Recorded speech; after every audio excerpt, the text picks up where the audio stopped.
আমার কোরআনের কথা হয়েছে, কবরের কথা হয়েছে, আখিরাতের কথা হয়েছে, তুমি কান দাও নাই। তোমার কানেও যেন মাছি ধরে নাই, আছে না নাই? এই প্রশ্ন যদি কিয়ামতের দিন করা হয়, ও যুবক ভাইয়েরা, বৃদ্ধ বাবারা আমার, কি জবাব মাওলার কাছে দিবে? মরণ থেকে তো তুমি বাঁচতে পারবে না। তুমি যেখানে গিয়ে লুকাইতে চাও, যেখানে গিয়ে আত্মগোপন করো, ফাইন্নাহু মুলাকীকুম, মরণ সেখানে গিয়ে তোমার সাথে সাক্ষাৎ করবে। এরপরে কি হবে রে ভাই? এরপরে কি হবে? ওই যে আমাদের আশরাফ আলী সাহেব হুজুর রাহমাতুল্লাহ আলাইহি প্রায় মাহফিলে শুনতাম কবিতাটা বলতো, জন্মিলেই হবে মরিতেই হবে, মরণের পরে না জানি কি হবে। জন্মিলে হবে মরিতেই হবে, এটা সবাই মানি, সবাই বুঝি, সবাই চোখের সামনে দেখে দেখে বিশ্বাস করতেছি, কিন্তু মরণের পরে না জানি কি হবে, এই কথাটা নিয়ে যেন ভাবার সময় আমাদের নাই। ঠিক না বেঠিক?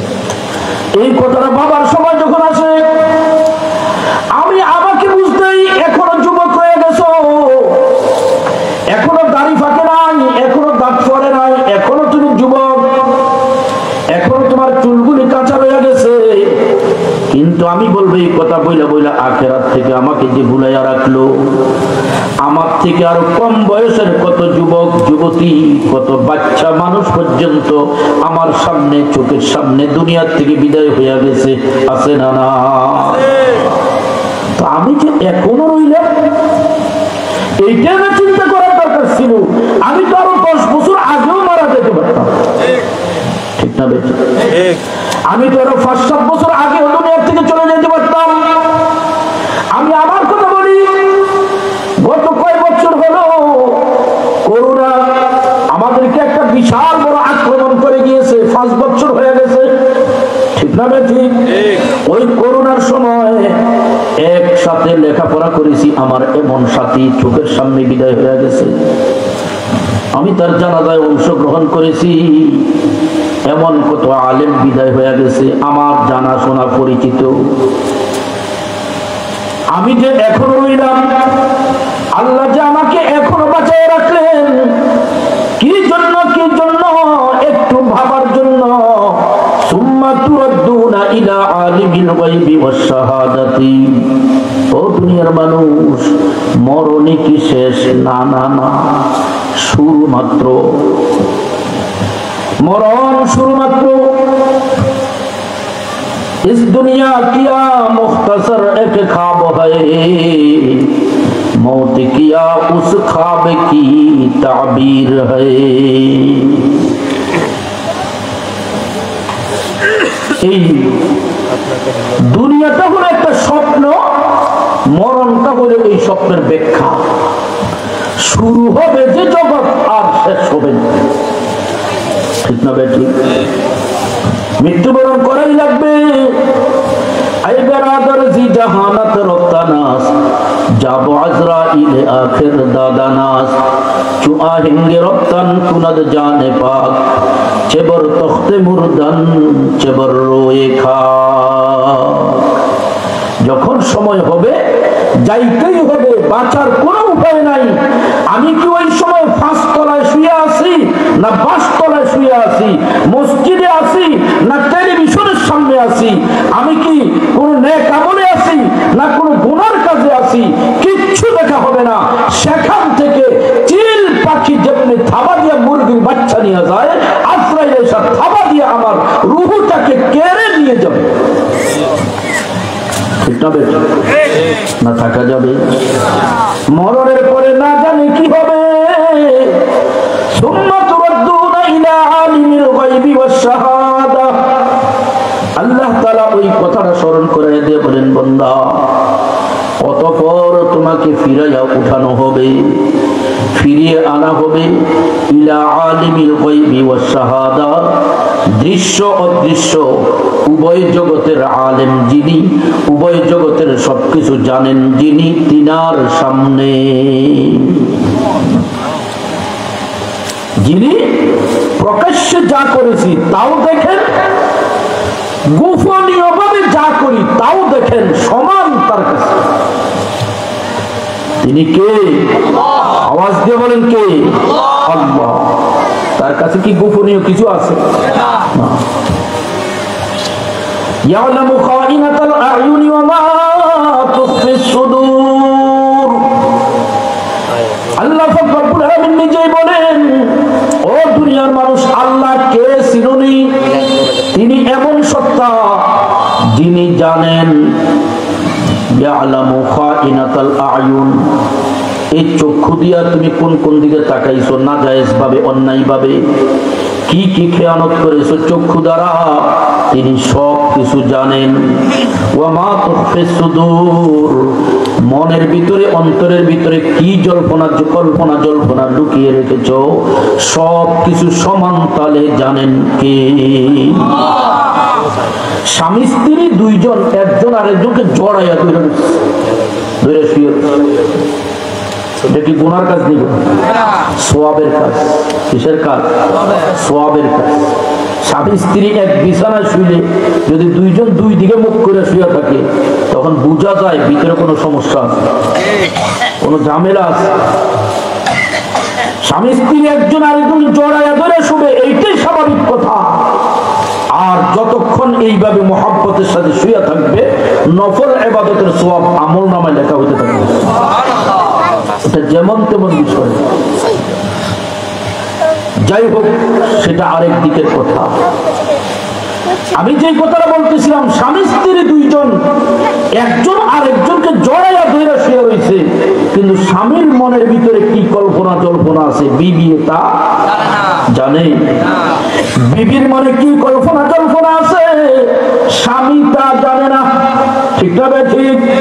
কিন্তু স্বামীর মনে কি কল্পনা জল্পনা আছে, বিবির মনে কি কল্পনা জল্পনা আছে, সমান তালে সবকিছু জানেন কে?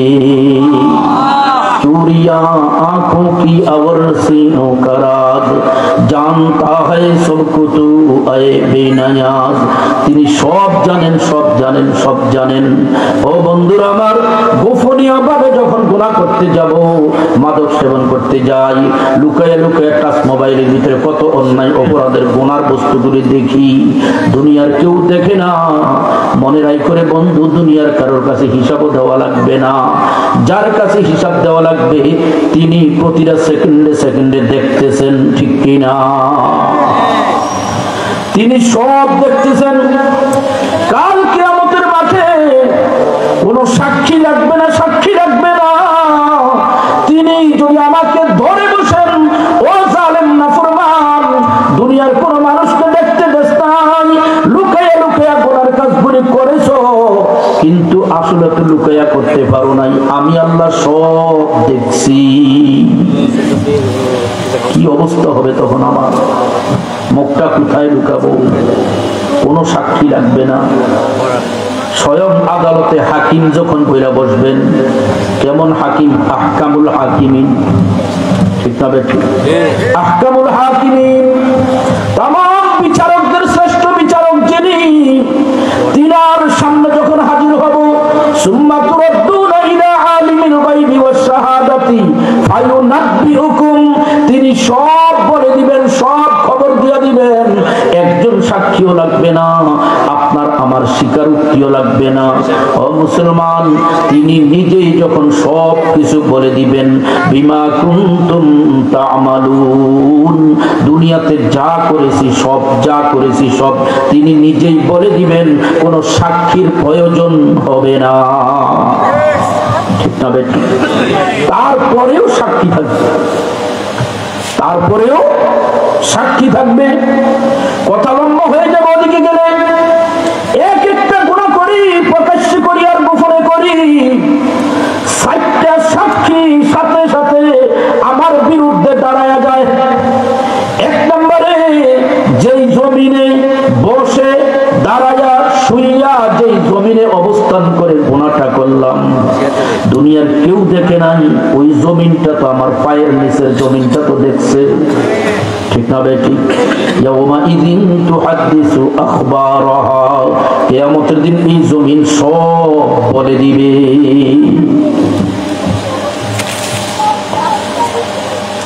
জমিনটা আল্লাহর কাছে বলে দিল, আল্লাহ এই নাফরমান আমি জমিনের উপরে দাঁড়াইয়া বৈশা শুইয়া এই গুনাহটা করছে।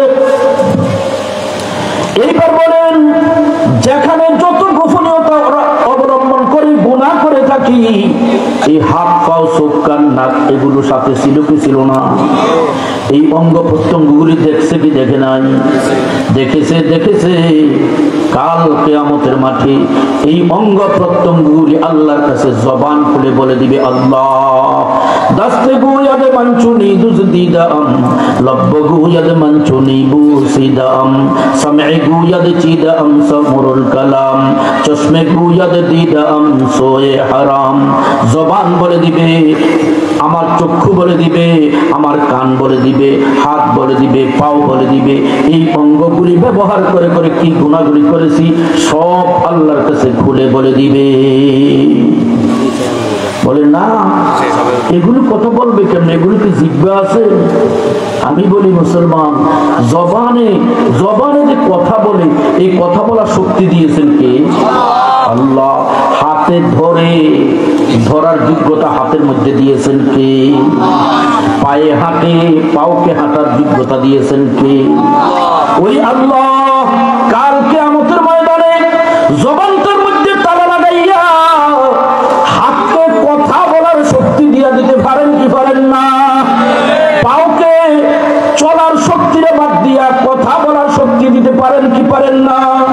আল ইয়াউমা নাখতিমু আলা আফওয়াহিহিম ওয়া তুকাল্লিমুনা আইদিহিম ওয়া তাশহাদু আরজুলুহুম বিমা কানু ইয়াকসিবুন। সূরা ইয়াসিন শরীফের মধ্যে আয়াতে কারিমা আছে না নাই? আল্লাহ বলেন, আল ইয়াউমা নাখতিমু আলা আফওয়াহিহিম। এখনো না জানি কত হাজারো বছর দূরে রয়ে গেছে কিয়ামত, ঠিক না বেঠিক? কিন্তু আল্লাহ বলেন আল ইয়াউমা, আজকের দিন। আজকে কিয়ামত এত বেশি দূরে মনে করতেছো না? মনে করো আজকে। আল ইয়াউমা, আজকে যদি কিয়ামত হয়ে যায়, আজকেই নাখতিমু আলা আফওয়াহিহিম, জবানটার মধ্যে আমি আল্লাহ একটা তালা লাগাইয়া দিব। দুনিয়াতে কত মানুষকে ধোঁকা দিয়া মিথ্যা কথা বলছি, ঠিক না বেঠিক? জীবনে কোনোদিন মিথ্যা কথা কই না। এত সত্যবাদী, এই কথা বইলা 10টা মিথ্যা কথা বইলা আপনি সরল মনা মানুষ, আপনাকে ধোঁকা দিয়া ফেলছে। এরকম মিথ্যাবাদী ধোঁকাবাজ সমাজে আছে না? না। এই মিথ্যা কথাগুলিকে হাতে বলছে না জবান দিয়া বলছে? কাল কিয়ামতের ময়দানে যেন এই মিথ্যাবাদী জবান একটা মিথ্যা কথা বলতে না পারে, আল্লাহ তাআলা লাগায়া দিবেন, আটকায়া দিবেন, একটা কথাও জবান দিয়ে আসবে না। ওয়া তুকাল্লিমুনা আইদিহিম, হাত কথা বলবে, ওয়া তাশহাদু আরজুলুহুম, পাও সাক্ষী দিবে, বিমা কানু ইয়াকসিবুন, দুনিয়াতে থাইকা কি কি অন্যায় পাপাচার গুলি করেছি সব অঙ্গ প্রত্যঙ্গ খুলে খুলে বলে দিবে। দুইজন হয়ে গেছে, সাক্ষী কয়জন হয়ে গেছে? জমিন, অঙ্গ প্রত্যঙ্গ। এইবার বলেন তো দেখি, আমি আর আপনি যেখানে যে অবস্থা থাকি না কেন, কেরামুন কাতিবিন নামক ফেরেশতা সাথে আছে না? না।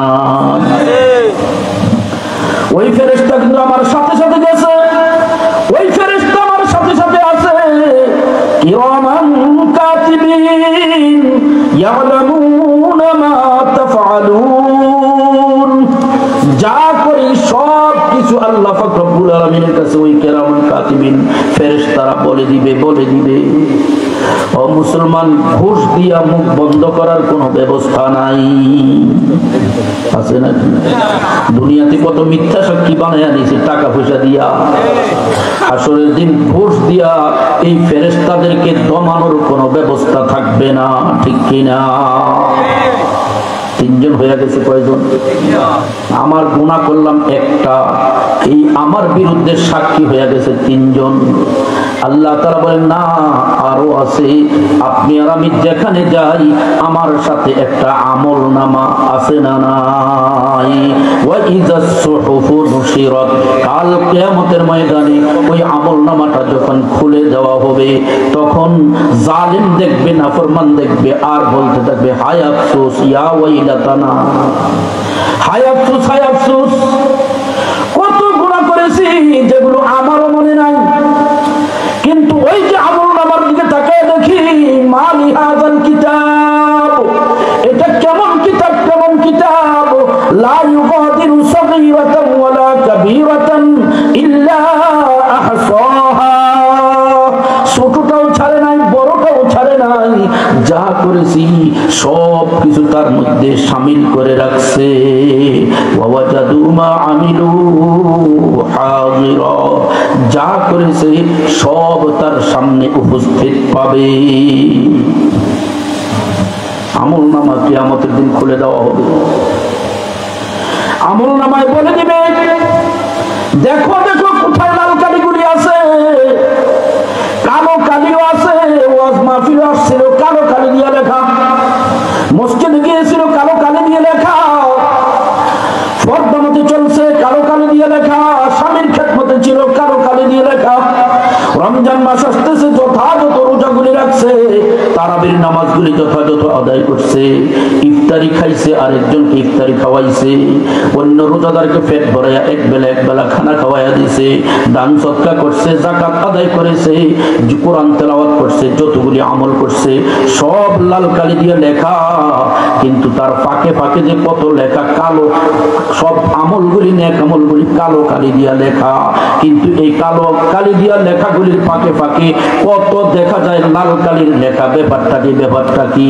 তখন আল্লাহ বলেন, বুঝো না, ওই যে টেলিভিশনের সামনে বসছিল লাল কালি দিয়া ফেরেশতারা লিখে রাখছে, ওই যে টাচ মোবাইলে গুনাহ করছিল লাল কালি দিয়া লেখা হয়ে গেছে, বেপরদা চলছিল লাল কালি দিয়ে লেখা, এক ওয়াক্ত নামাজ বর্জন করেছো লাল কালি দিয়ে লেখা, সুদ খাইছো, ঘুষ খাইছো লাল কালি দিয়ে লেখা, মিথ্যা বলেছো, গীবত করেছো, চুগলখড়ি করেছো লাল কালি দিয়ে লেখা। এইবার হিসাব মিলে দেখেন তো আমার আপনার জীবনে কালো কালির লেখা আমল নামায় বেশি না লাল কালির লেখা বেশি? জোরে বলেন না সবাই। ও মুসলমান, আমি আমার কথা বলবো, কালো কালির লেখার তুলনায় লাল কালির লেখা কত কোটি গুণ আমার বেশি হবে। গুনার কোনো শেষ নাই, হিসাব। এই জন্য বলতেছি মুসলমান, জন্মিলেই হবে, মরিতেই হবে, মরণের পরে না জানি কি হবে, না জানি কি। গুনাহ করলাম একটা, আমার বিরুদ্ধে সাক্ষী হয়েছে কয়জন? 7 জন। মনে আছে তো? 7 জন সাক্ষী। বলে হুজুর গুনাহ তো করে ফেলছি, এবার আমরা করবো কি? হা হা হা, আল্লাহ পাক রব্বুল আলামিন ডাকেন।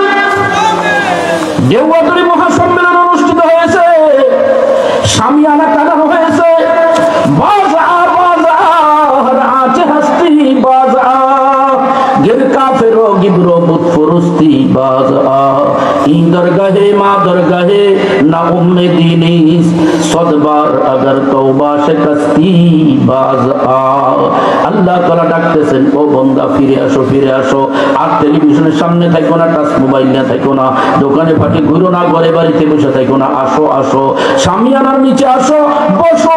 হাজারবার তওবা ভঙ্গ করেছো, আমি আল্লাহ সব কিছু দেখছি, সব কিছু জানি। আজকে আবার আসো, হক্কানি উলামায়ে কেরামের মজলিসে বসো, দ্বীনের কথাগুলি শোনো, আখির মুনাজাতের আগে তওবা করো, তওবা করে আমি আল্লাহর কাছে কান্নাকাটি করো।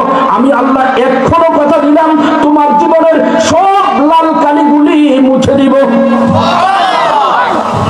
সব লাল কালিগুলি মুছে দিব, মুছে দিব। তিনি কে? তিনি কে? আল্লাহ। একদিনে যদি 70 বার তওবা গুনাহ করি, কতবার?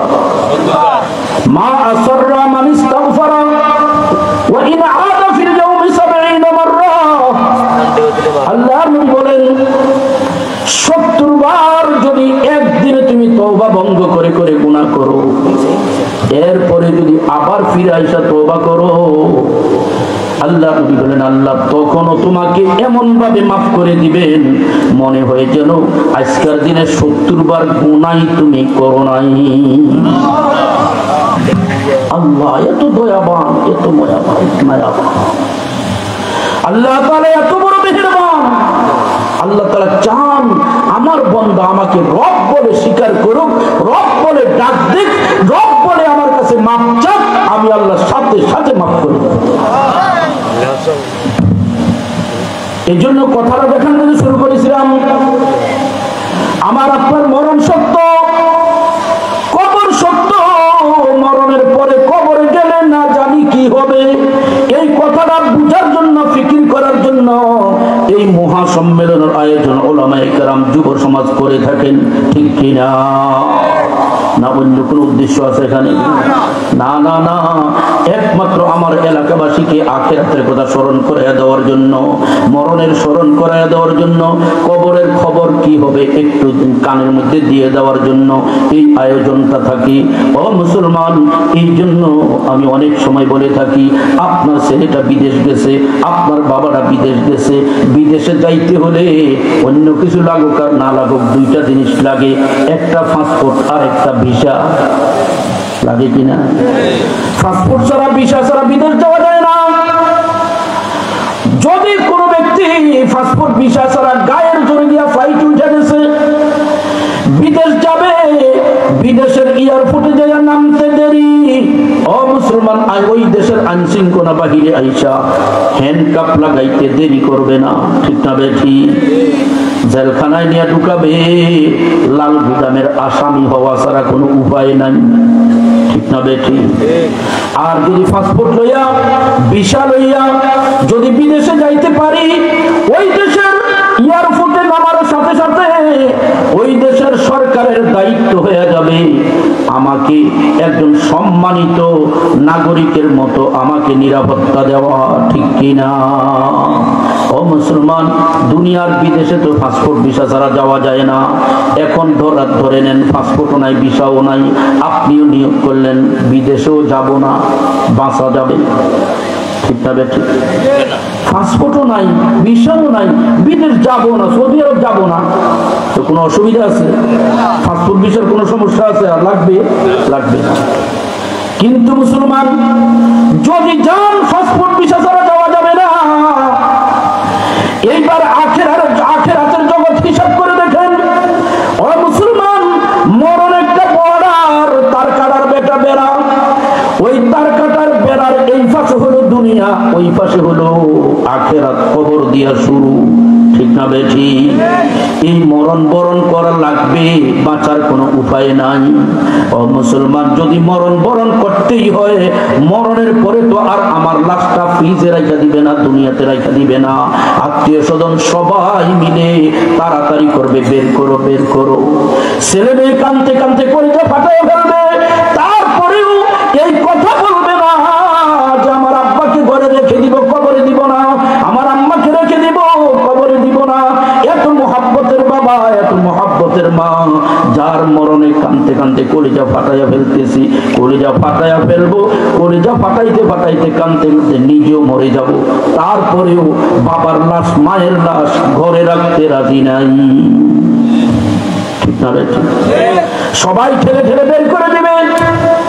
যে বিবি গত রাত্রেও তার স্বামীকে জড়াইয়া ধরে ঘুমাইছে, ও মুসলমান, আজকে সকালবেলা সেই স্বামীর মরণ হয়ে গেছে, আজকে রাত্র হওয়ার আগে আগে বিবিরও কামনা বের করো বের করো, ঠিক না বেঠিক? যদি কেউ জিজ্ঞাসা করে আজকে রাতে তুমি একা একা ঘুমাইবা কেমনে, গত রাত্রে না এই স্বামীকে জড়াইয়া ধরে ঘুমাইছো, আজকে রাত্রে অন্তত একটা রাত্র ঘরে রাখো, আজকের একটা রাত্র স্বামীকে জড়াইয়া ধরে ঘুমাও, রাজি হবে? বিবি রাজি হবে? তাহলে কিসের বাহাদুরি করতেছি, কিসের স্বপ্ন দেখতেছি? যাইতেই হবে, যাইতেই হবে।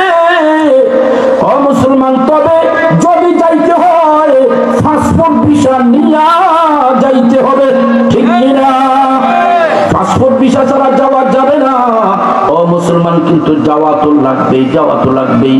পাসপোর্ট ভিসা থাকলেও যাওয়া লাগবে, পাসপোর্ট ভিসা না থাকলেও যাওয়া লাগবে। যাইতে যখন হবে পাসপোর্ট ভিসা নিয়ে যদি যাইতে পারি কুফাল ভালো, পাসপোর্ট নাই ভিসা নাই কুফাল পড়ছে অনন্ত অসীমকালের জন্য চিরস্থায়ী জাহান্নাম নামক জেলখানার আসামি। ঠিক না বেঠিক?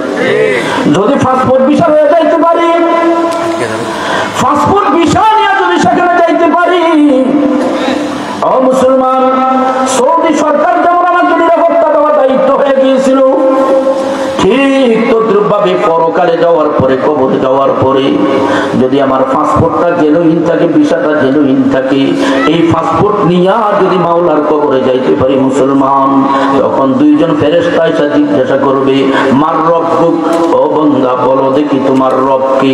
তখন তার মুখ দিয়া সাথে সাথে বের হয়ে আসবে পাসপোর্ট আছে, ভিসা আছে, তার ভয় নাই, তার মুখ দিয়া বের হয়ে আসবে রব্বি আল্লাহ, আমার রব হলেন আল্লাহ। যদি পাসপোর্ট ভিসা প্রশ্নের জবাব বের হয়ে আসবে আমার রব হলেন আল্লাহ, সাথে সাথে আসমান থেকে আওয়াজ এসে যাবে, ও ফেরেশতারা থামো থামো, আর কষ্ট দিও না, বিরক্ত করো না, আন সাদাকা আব্দি, আমি আল্লাহ সত্যায়ন করে দিলাম আমার বান্দা যা বলেছে সত্য বলেছে। আর কোনো টেনশন থাকবে, কোনো পেরেশানি থাকবে? যেই মাওলার কবরে গেলাম সেই মাওলা যদি আমাকে সার্টিফিকেট দিয়া দেন, সত্যায়ন করে দেন, আম সাদাকা আব্দি, হ্যাঁ ঠিক চিহ্ন দিয়া দিছে, প্রশ্নের উত্তর ঠিক, ঠিক না বেঠিক? এইবার আল্লাহ ফেরেশতাদেরকে প্রথমে আমার পরিচয়টা উঠাইয়া ধরবেন। ও ফেরেশতারা, তোমরা চিনো নাই, চিনো নাই, কাকে উঠাইয়া বসাইছো, কাকে প্রশ্ন করেছো, চিনো নাই, চিনো নাই। এত হলো আমার দুনিয়ার জমিনের বান্দা। বান্দা শব্দটা ফার্সি শব্দ, তার অর্থ হলো গোলাম, দাস। ও মুসলমান, সে তো আমার দুনিয়ার জমিনের বান্দা, যথাযথ আমার বন্দিগি করেছে, আমার দাসত্ব স্বীকার করেছে, আমার উপরে ঈমান এনেছে, আমার হুকুম মতো জিন্দেগি যাপন করেছে। এরকম ভাবে রব চাহি জিন্দেগি গঠন করেছে, মন চাহি জিন্দেগিকে জবাই করে দিয়েছে, লাথি মেরে ফেলে দিয়েছে।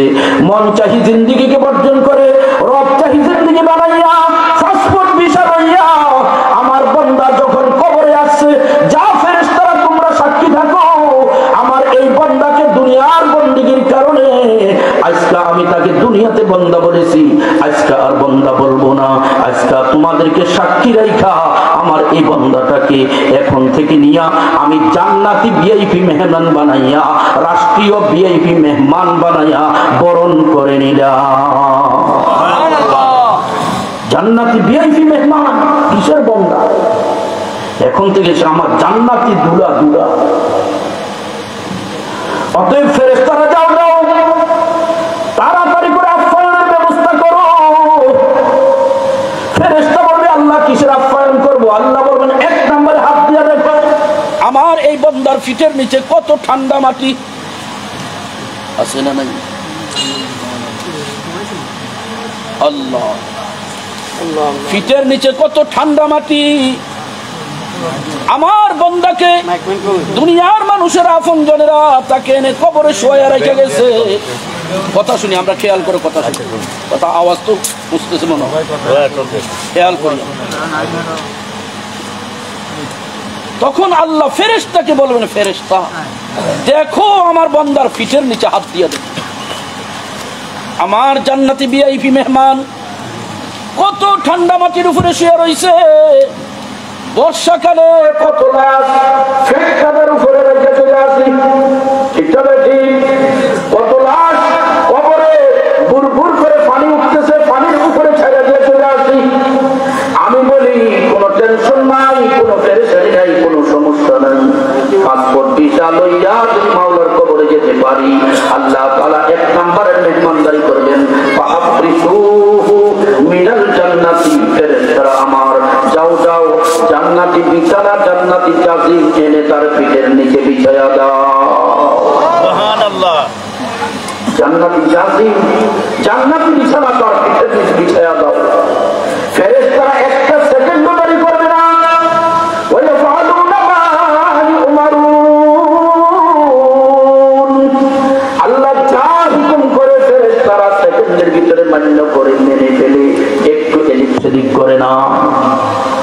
মুসলমান, জান্নাতি বিছানা পিঠের নিচে বিছিয়ে দেওয়া হলো।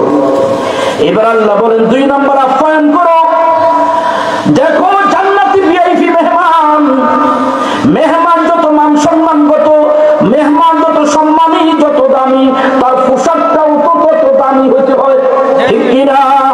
দেখো জান্নাতি ভিআইপি মেহমান বাংলাদেশি সস্তা দামের 3 টুকরা সাদা কাপড় লইয়া আমি মাওলার কবরে আসছে, না না না, এই পোশাকটা মানায় না। যাও ফেরেশতারা ওয়ালবিসুহু মিনাল জান্নাতি, আমার এই জান্নাতি ভিআইপি মেহমানকে জান্নাতি লেবাস পোশাক এনে তার গায়ে পরায়া দাও। সাথে সাথে একটা জান্নাতি শেরওয়ানি এনে ফেরেশতারা তাকে পরাইয়া দিবে। সুবহানাল্লাহ। এইবার আল্লাহ বলবেন 3 নম্বরে মেহমানদারি করো। ফেরেশতারা বলবে আল্লাহ সেটা আবার কি? আল্লাহ বলবেন আমার এই জান্নাতি ভিআইপি মেহমান এই অন্ধকার কবরে, অন্ধকার ঘরে থাকবে, এটা মানায় না। আলো নাই, বাতাস নাই, নাই নাই সুখ শান্তির কিচ্ছু নাই। ওয়াফতাহু লাহু বাবান ইলাল জান্নাহ, আমার এই ভিআইপি মেহমানের ঘরের থেকে আমার জান্নাত পর্যন্ত একটা দরওয়াজা করে দাও। সাথে সাথে একটা দরওয়াজা খুলে দেওয়া হবে। জান্নাতি নাজনের মতো আলো বাতাস আইসা কবরটা ভর্তি হয়ে যাবে। এইবার আল্লাহ বলবেন 4 নম্বরের মেহমানদারি করো। এত ভিআইপি মেহমান এত ছোট্ট করে থাকবে, নড়াচড়াও করা যায় না, মানায় না। ইউফাসসাহু কবরুহু মুদ্দা বাসারিহি, আল্লাহ বলবেন তার কবরটা, তার চোখের দৃষ্টিশক্তি যত দূর পর্যন্ত যাবে, তার কবরটাকে তত বড় জান্নাতের বাগান বানায়া দাও। ও মুসলমান, এইবার বলেন কবর কি কবর রইল না জান্নাতের বাগান হয়ে গেল?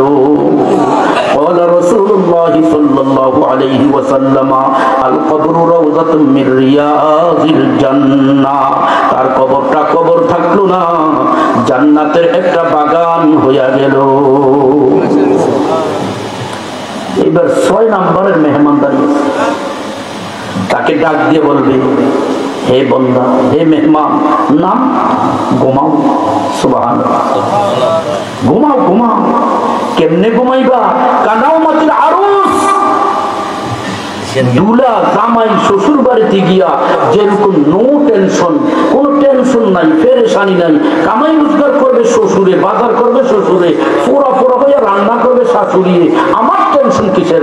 আমি নাক ডেকে ডেকে আরাম মতো ঘুমাবো, রান্না শেষ হইলে শাশুড়ি আমাকে উঠাইয়া খাওয়াবে, না কোনো টেনশন আছে? ঠিক আল্লাহর হাবিব বলেন তাকে বলা হবে না ঘুমাও কানাউমাতিল আরুস, দুলার ঘুমানোর মতো। সুবহানাল্লাহ।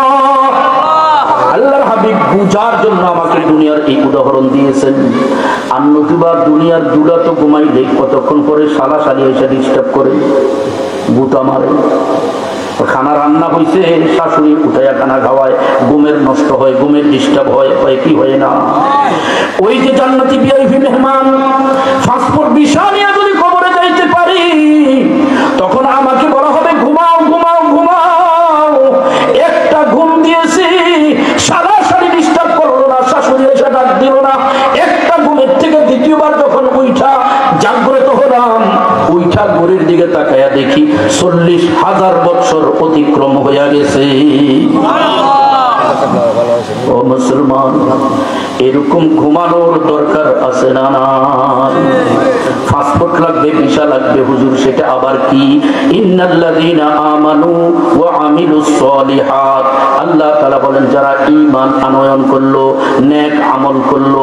আমি এতক্ষণ আপনাদেরকে পাসপোর্ট ভিসা বলছি, এইটাই পাসপোর্ট আর ভিসা। ঈমান হলো আমার আখিরাতের পাসপোর্ট, নেক আমল হলো আখিরাতের ভিসা। সুবহানাল্লাহ। ঠিক না ভাই? ঈমান ছাড়া যেরকম পাসপোর্ট ছাড়া যেরকম ভিসা কার্যকরী হয় না, ঈমান ছাড়া নেক আমল কার্যকরী হয় না। ঠিক না ভাই? ঠিক। এই জন্য মুসলমান জেনে শুনে 1 নম্বরে আমার আপনার ঈমানটাকে জেনুইন বানাইতে হবে, খাঁটি বানাইতে হবে। কবরে যাওয়ার আগে আগে ইমানটাকে খাঁটি বানাইতে হবে, নির্ভেজাল বানাইতে হবে। বলে হুজুর নির্ভেজাল ইমান কি? আমি বলবো 1 নম্বরে আমার ইমানটাকে শিরিক মুক্ত বানাইতে হবে। ঠিক না ঠিক? তাওহীদ যুক্ত বানাইতে হবে, শিরিক মুক্ত তাওহীদ যুক্ত ঈমান। এই পাসপোর্টটা যখন বানাইয়া এই পাসপোর্টের গায়ে যখন নেক আমলের ভিসা লাগাবো, নেক আমলের ভিসা লাগাবো, ও মুসলমান, নেক আমলের ভিসাটা যখন ঈমানের পাসপোর্টের গায়ে লাগাবো, তখন আবার ঈমান ঠিক, নেক আমল ঠিক, পাসপোর্ট ঠিক, ভিসা ঠিক। ঠিক না ঠিক? তবে ওই নেক আমলের ভিসাটাও সঠিক হইতে হবে, সলিড হইতে হবে, নির্ভেজাল হইতে হবে। কিসের থেকে? 2টা জিনিস থেকে। 1 নম্বরে আমার আমলটা গুনাহমুক্ত আমল হইতে হবে। আমার আমলের গায়ে যেন গুনার কালো দাগ না থাকে, লাল কালির দাগ না থাকে। ঠিক কিনা? 1 নম্বরে আমার আমলটা গুনাহমুক্ত হইতে হবে। 2 নম্বরে আমার আমলটা বেদাত মুক্ত হইতে হবে। ঠিক কিনা?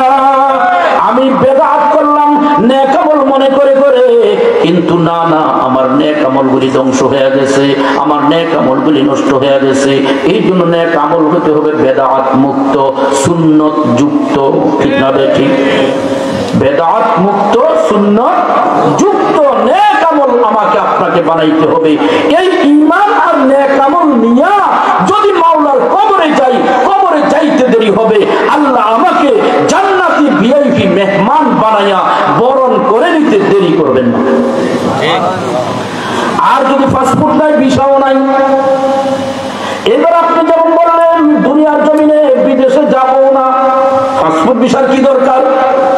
তাহলে আখিরাতের বেলায় বলেন পাসপোর্টও নাই, ভিসাও নাই, কবরে যাবো না, বাঁচা যাবে? কি বলেন, বাঁচা যাবে? যাইতেই হবে ও মুসলমান। অতএব যাইতেই যখন হবে, অতএব আমাকে ইচ্ছায় অনিচ্ছায় ও মুসলমান যাই না শুই না ঈমানের পাসপোর্ট নেক আমলের ভিসা বানাইয়া প্রস্তুত হওয়া লাগবে। ঠিক কিনা? সামনে রমজান মাস আসতেছে। ঠিক না ঠিক? রমজান মাস আসতেছে। এই রমজান মাসের রোজাগুলিকে হেফাজত করতে হবে, কারণ আল্লাহ লিখে দিয়েছেন ইয়া আইয়ুহাল্লাযীনা আমানু কুতিবা আলাইকুমুস সিয়াম। ও ঈমানওয়ালারা, তোমাদের উপরে রোজাকে লিখে দেওয়া হয়েছে। সুবহানাল্লাহ, জোরে বলেন না সুবহানাল্লাহ। উলামায়ে কেরাম বলেন, আমরাও বলি কুতিবা, বেগানা ফুরিজা, ফরজ করা হয়েছে। কিন্তু একটু চিন্তা করারও দরকার, আল্লাহ সরাসরি ফুরিজা শব্দ ব্যবহার না করে কুতিবা লিখে দেওয়া হয়েছে, এই শব্দটা কেন বললেন? ও মুসলমান, কোন ঈমানওয়ালা যেন অস্বীকার করতে না পারে ফরজ করছে কি না করছে শুনি নাই, জানি নাই, দেখি নাই। যদি লেখা দেওয়া হয় আজ না কাল, কাল না পরশু, একদিন না একদিন লেখাটা নজরে পড়বে। ঠিক না ঠিক? এই জন্য আল্লাহ বলে দিয়েছেন ইয়া আইয়ুহাল্লাযীনা আমানু, ও ঈমানওয়ালারা, কুতিবা আলাইকুমুস সিয়াম, তোমাদের উপরে রোজা লিখে দেওয়া হয়েছে। সুবহানাল্লাহ। তোমাদের উপরে রোজা লিখে দেওয়া হয়েছে, ফরজ করা হয়েছে, লিখে দেওয়া হয়েছে। অতএব ঈমানওয়ালা হইলে রোজা রাখতেই হবে। ঠিক না ঠিক? অতএব পরিষ্কার কথা, সমাজে আমাদের মুমিন মুসলমান যারা আছে, একজন মুমিন মুসলমানও রোজা ভাঙতে পারে না। ঠিক কিনা? রোজা ছাড়তে পারে না। রোজা ছাড়লে মুমিন থাকতে, ঈমানওয়ালা থাকতে পারে না। ঠিক না ঠিক? অতএব পরিষ্কার কথা, রোজা রাখবে কারা? ঈমানওয়ালা যারা। ঈমানওয়ালা যারা রোজা রাখবে তারা। এই রোজা রাখবে না কারা? ঈমান ছাড়া যারা। ঠিক না ঠিক? যাদের ঈমান নাই, যারা বেঈমান, রোজা রাখো না রাখো এটা তোমার ব্যাপার, কিন্তু যদি তোমাকে তুমি মুমিন বলে দাবি করো, রোজা রাখতেই হবে, না রাখার কোনো অবকাশ নাই। ঠিক না ঠিক? এখন সমাজে এরকম আছে না নাই? দরজার সিপাই লুকাইয়া খায়, এরকম জালেম, এরকম নাফরমান সমাজে আছে। রাস্তার মোড়ে দোকানের সামনে ব্যানার লটকায়া দিছে, পর্দা লটকায়া দিছে, পর্দার ভিতরে লুকিয়ে খায়, আল্লাহ যেন না দেখে। কি বলেন? পর্দার ভিতরে লুকিয়ে লুকিয়ে খায় কার ভয়ে? মানুষের ভয়ে। কার ভয়ে? মানুষের ভয়ে। বলেন তো দেখি, একটা রোজা ভাঙলাম, হিসাবটা কি, জবাবটা কি মানুষের কাছে দিতে হবে না আল্লাহর কাছে দিতে হবে? তাহলে মানুষকে কেন ভয় করলাম? মানুষের থেকে কেন লুকাইয়া খাইলাম? যার কাছে হিসাব দিতে হবে, আমি তো যেখানে যাইয়া খাই তিনি সেখানেই দেখেন। ঠিক না বেঠিক? এই জন্য আল্লাহ তাআলা বলেন কুতিবা আলাইকুমুস সিয়াম, রমজান মাস আসছে, রোজা আসছে, রোজাগুলি লিখে ফরজ করে দেওয়া হয়েছে তোমাদের জন্য। অতএব এই রোজাকে লঙ্ঘন করার কোনো সুযোগ নাই, লঙ্ঘন করার কোনো সুযোগ নাই। ও মুসলমান, এরকম ভাবে তারাবির নামাজগুলি 20 রাকাত। তারাবির নামাজ সুন্নতে মুআক্কাদা। কত রাকাত? 20 রাকাত। সবাই বলেন কত রাকাত? 20 রাকাত। আরো জোরে কত রাকাত? 20 রাকাত। ও মুসলমান, 8 রাকাত পড়লে সাথে দুমদুম করে মসজিদ থেকে বাইরে চলে যায়, এরকম কিছু রোগী আপনাদের এলাকায় আসেনি? আছে। ও মুসলমান, তাদেরকে ফিটে হাত দিয়ে বুঝাইয়া দেওয়ার চেষ্টা করবেন, ভাই তোমার সাথে আমি বিতর্কে যাইতে, তর্ক ঝগড়ায় যাইতে রাজি না। তুমি বলো 8 রাকাত, আমি বলি 20 রাকাত। 20 রাকাত পড়া যাবে না, এই কথা কেউ বলছে কিনা আজ পর্যন্ত? কেউ বলছে? 20 রাকাত পড়লে গুনাহ হবে, কেউ বলছে নাকি? যদি সওয়াবের কাজ হয়, 20 রাকাত তারাবির নামাজ যদি ওমর ফারুক রাদিয়াল্লাহু তাআলা আনহুর মতো, যার ব্যাপারে আল্লাহর নবী নিজেই বলেছেন লাউ কানা বাদি নবিয়্যুন লাকানা ওমর, আমার পরে যদি আল্লাহ আরো কাউকে নবী বানাইতেন তাহলে এই লোকটা ওমর নবী হইতেন। সুবহানাল্লাহ। এমন মহান ব্যক্তি হযরত ওমর। তার যুগে এসে তো ঐক্যমত হয়ে গেছে সমস্ত সাহাবায়ে কেরামের, তৎকালীন সমস্ত সাহাবায়ে কেরাম, তাবিঈন যারা ছিলেন সবাই মধ্যে ঐক্যমত হয়ে গেছে রমজানের তারাবির নামাজ 20 রাকাত, 8 রাকাত পড়লে হবে না। ঠিক না বেঠিক? অতএব তুমি কেন 20 রাকাত কমাইবা? কেন তুমি ছাড়বা? তুমি কি জানো নি তারাবির নামাজের আরেকটা পরিচয় আছে? সেই পরিচয়টা হলো লিকাউ রাব্বিক। তারাবির নামাজ মানে তোমার রবের সাথে সাক্ষাতের সুযোগ। সুবহানাল্লাহ। সুবহানাল্লাহ। লিসাইমি ফারহাতান, ফারহাতুন ইনদা ফিত্রিহি ওয়া ফারহাতুন ইনদা লিকাই রাব্বিহি।